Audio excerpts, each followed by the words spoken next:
Como eliminar pensamentos negativos que geram ansiedade?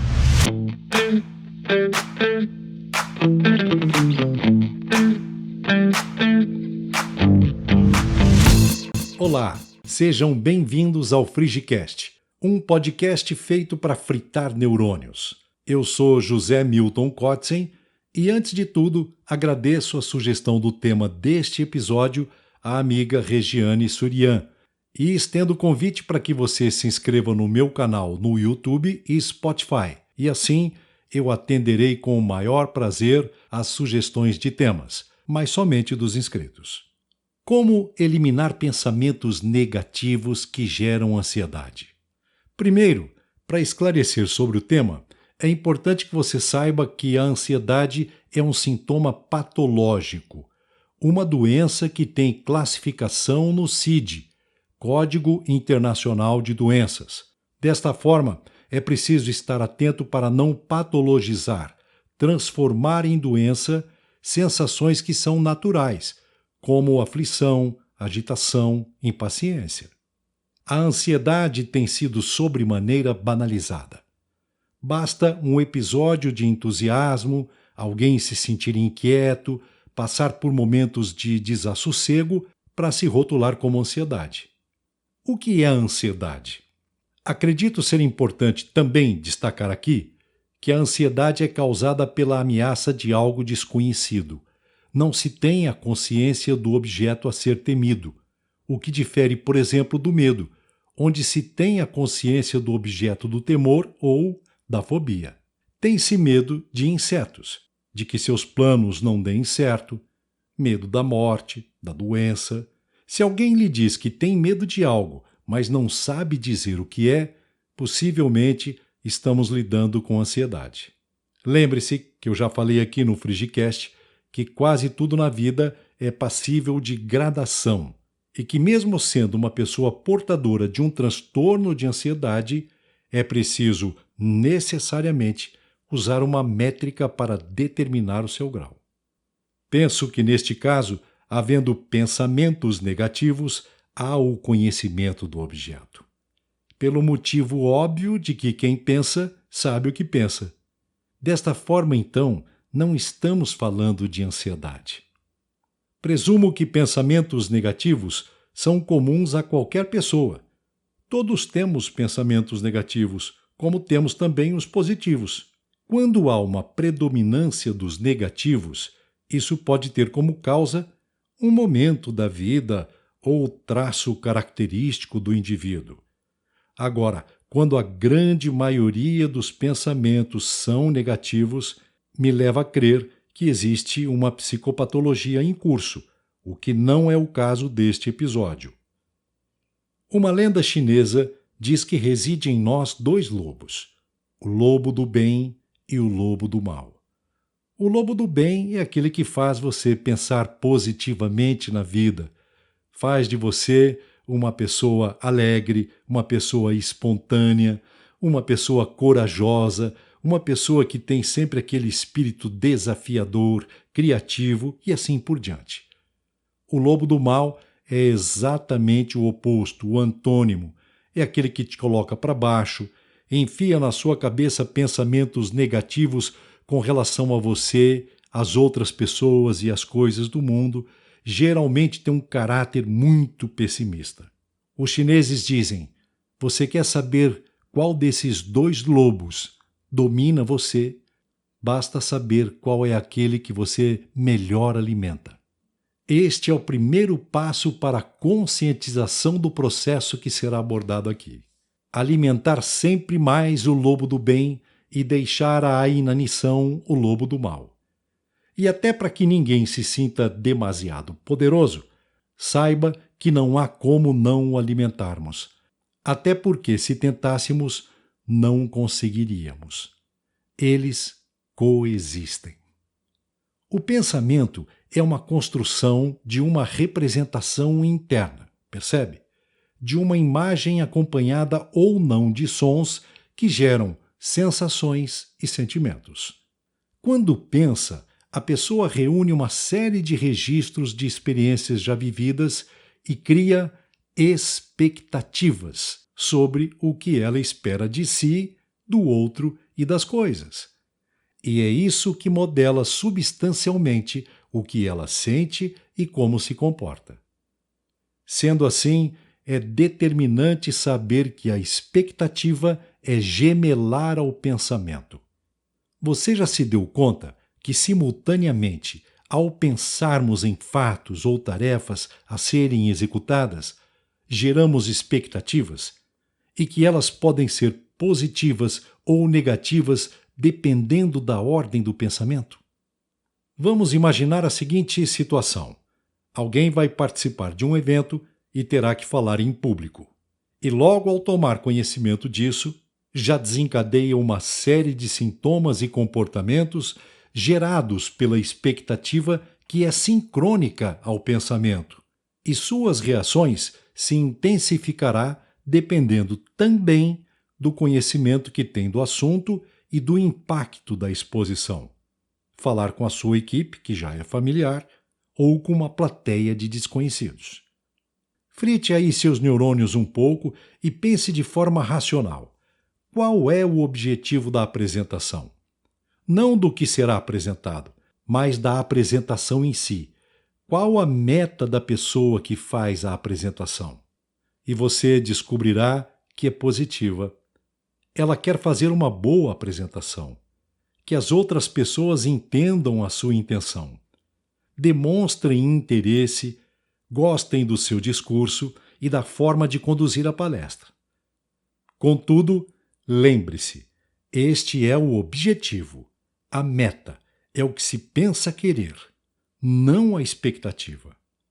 A expectativa é gerada pelos pensamentos que se baseiam em registros, estatísticas sobre o histórico do indivíduo frente aos desafios já enfrentados, as tarefas executadas, eventos passados.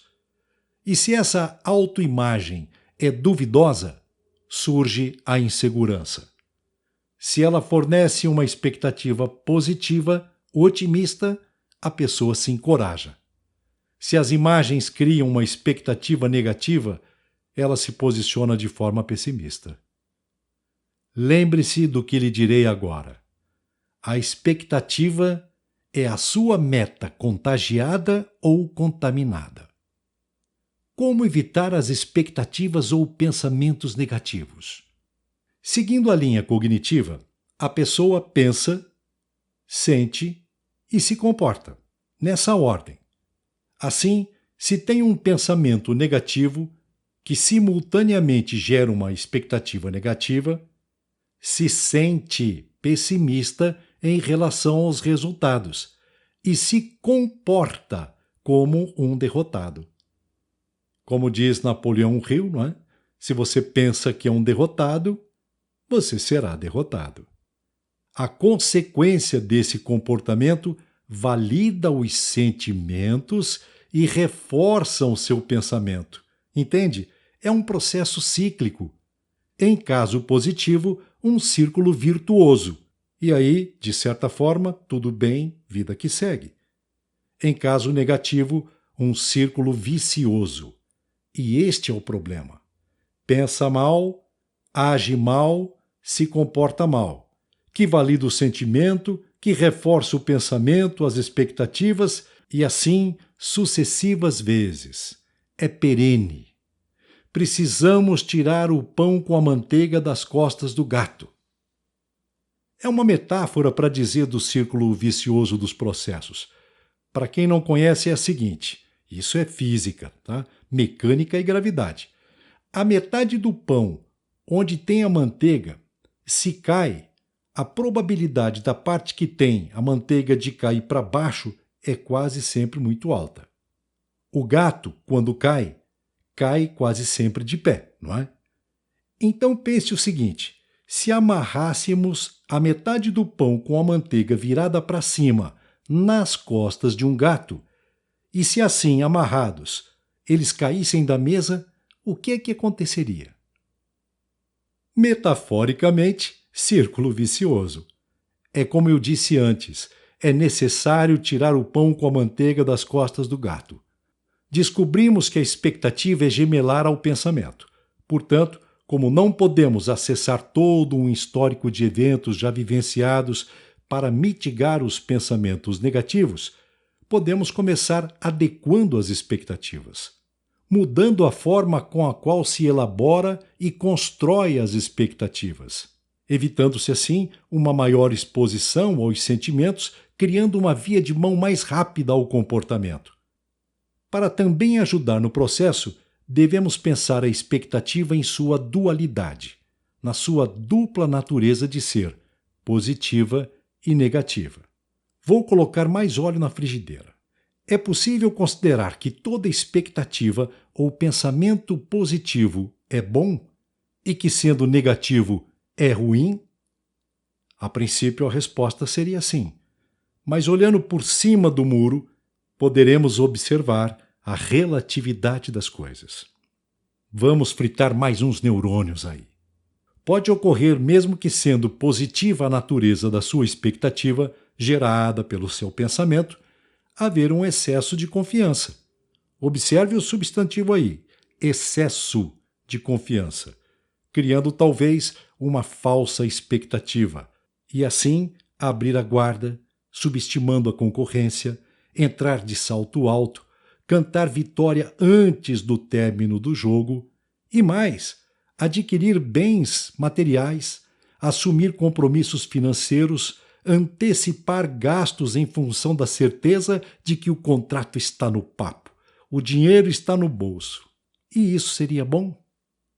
Note que a expectativa gira na roda das probabilidades, ao acaso. E isto significa dizer 50% sim, pode acontecer, 50% não pode acontecer. E se a pessoa não estiver preparada para sofrer perdas, se for de baixa tolerância, vai se frustrar. E com a frustração vem a agressividade ou um episódio depressivo. Ou os dois, tudo junto e misturado. E a expectativa negativa gerada por um pensamento negativo? Será que é de todo ruim? Óleo na frigideira. Será que ele não tem a propriedade de servir como um alerta? Para que se coloque em estado de atenção frente ao desconhecido, para que se previna antecipadamente em relação a uma possível ameaça, fazer com que haja um melhor preparo antes do enfrentamento, e não paralisar alguém, impedir de agir, de neutralizar ou de inutilizar a pessoa da expectativa, do pensamento negativo, e se possa descobrir que há até mesmo uma intenção de proteção. E claro que, sendo assim, é mais estressante. Como eu disse antes, a expectativa é a sua meta contagiada ou contaminada. Como você cria suas expectativas? Como você as imagina? Como você constrói e dá manutenção aos seus pensamentos? Como forma essas imagens mentais? É do conhecimento de muitos uma frase que diz: a imaginação é mais importante que o conhecimento. Albert Einstein escreveu a frase no livro sobre religião cósmica e outras opiniões e aforismos, publicado em 1931. O parágrafo inteiro diz o seguinte: eu acredito na intuição e na inspiração. A imaginação é mais importante que o conhecimento. O conhecimento é limitado, enquanto a imaginação abraça o mundo inteiro, estimulando o progresso, dando à luz a evolução. Ela é, rigorosamente falando, um fator real na pesquisa científica. O imaginário é definido como a elaboração de imagens, ideias, concepções, visões e crenças individuais e coletivas. As imagens que você produz, reforçadas por suas crenças, formam um arcabouço que alimenta suas expectativas. Como manter as boas imagens, os bons pensamentos e, assim, expectativas mais centradas na realidade? Ou, quem sabe, o segredo seria não alimentar expectativas? Mas como alguém poderia fazê-lo? Isso seria possível? E a resposta, obviamente, seria não. Eles coexistem, pelo simples fato de que é uma característica inata. É uma forma de proteção, de defesa natural. Um fato experimentado como ruim, você só poderá evitá-lo em outra ocasião se puder guardar os registros daquela experiência em sua memória. Da mesma forma que as experiências boas você tende a repeti-las, para obter cada vez mais prazer, porque é isso que nos faz bem. Penso que para construir boas expectativas, devemos nos fixar no controle das imagens. Devemos ser o diretor do próprio filme que vai ser projetado na sua mente. Não permitindo que as cenas sejam fictícias sobre si, o outro e as coisas, mas sim reais. Se ao criar as expectativas, formar o filme na sua cabeça, não considerar a maioria das possibilidades, elas se tornam falsas expectativas e de consequências desagradáveis. Assim, quando retornar para casa após um dia cansativo, ter a consciência de que pode ser mais cansativo ainda, mais tenso ainda.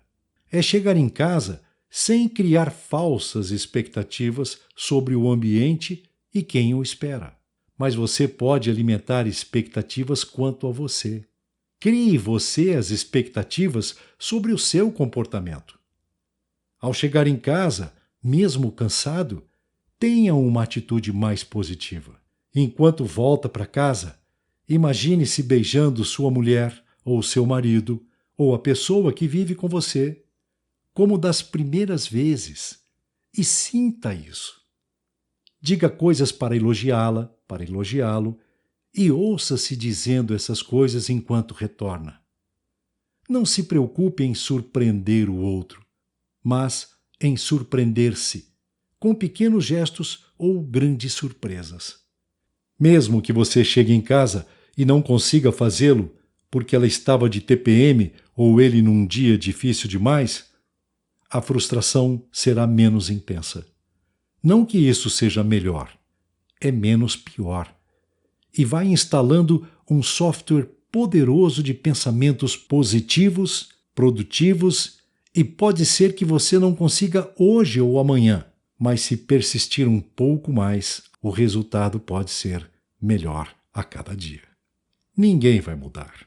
No entanto, vai mudar consideravelmente sua relação, seja lá com quem for, em qualquer contexto da sua vida, em casa ou na rotina do trabalho com os pares superiores e subordinados. Terá mais amigos que serão atraídos pelo que você faz e não pelo que espera que eles façam. Treine, observe-se, avalie-se e volte a treinar. O processo é cíclico. Vá treinando, vá persistindo, até que chegue o momento em que as suas expectativas estejam bem próximas daquilo que acontece. Aí você terá conseguido. Existe uma frase de um autor desconhecido, pelo menos para mim, que diz o seguinte: se alguém consegue permanecer positivo em uma situação negativa, já venceu. Se de alguma forma esse conteúdo foi positivo para você, inscreva-se no meu canal no YouTube e Spotify. Estaremos juntos sempre que você desejar. Até lá!